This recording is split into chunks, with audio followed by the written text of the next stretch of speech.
नमस्कार दोस्तों, स्वागत है आप सभी का हमारे इस चैनल पर। देखिए, आज हम लोग देखेंगे कक्षा 10 गोधुंडी का अध्याय 2 विष के दांत का प्रश्न संख्या 13। आरंभ से ही कहानीकार का स्वर व्यंग्यपूर्ण है, ऐसे कुछ प्रमाण उपस्थित करें। यानी कहने का मतलब है कि नलिन बिलोचन शर्मा जो ये कहानी को बोल रहे हैं ना, तो उन्होंने शुरुआत से ही व्यंग्य का सहारा लिया। यानी व्यंग्य कहने का मतलब होता है कि किसी चीज़ को दर्शाने के लिए कठोर शब्दों का प्रयोग करना। तो चलिए मैं आपको इसका उत्तर बताता हूँ। विष के दांत कहानी आरंभ से ही व्यंग्यपूर्ण है, जिसके लेखक नलिन बिलोचन शर्मा जी है, जिन्होंने एक मस्त व्यंग्यपूर्ण कहानी रची।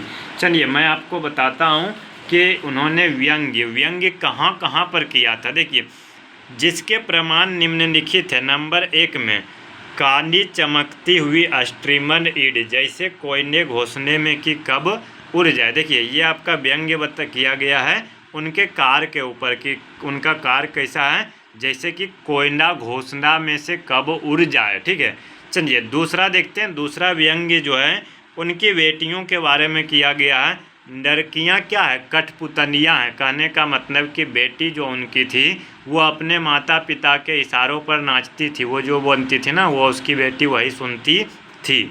चलिए तीसरा क्या है, ये कासू के बारे में कहा गया। किसके बारे में? नहीं, रुकिए, कासू के बारे में नहीं। यहाँ पर सेन साहब की पत्नी जो है वो मदन के बारे में बोल रही। कमबख्त कैसा कौवे की तरह चिल्ला रहा, भिखमंगा कहीं का, खोखा की बराबरी करता फिरता। यानी जब गिरधर अपने बेटे को पीट रहा था, तो जब वो चिल्ला कर रो रहा था ना, तो सेन साहब की पत्नी बोलती है कमबख्त कैसे कौवे की तरह चिल्ला रहा है, भिखमंगा कहीं का।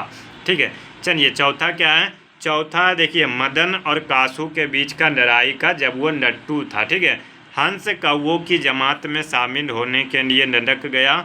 यहाँ पर हंस बोला गया है कासू को और कौवा बोला गया है मदन को। यह लड़ाई हड्डी और मांस की, बंगले के पिंडे और गली के कुत्ते की लड़ाई थी। देखिए, हड्डी और मांस की, ठीक है, हड्डी और मांस की। बंगला का पिंडा यहाँ पे बोला गया है कासू को, खोखा को, और गली का कुत्ता बोला गया है मदन को। क्यों?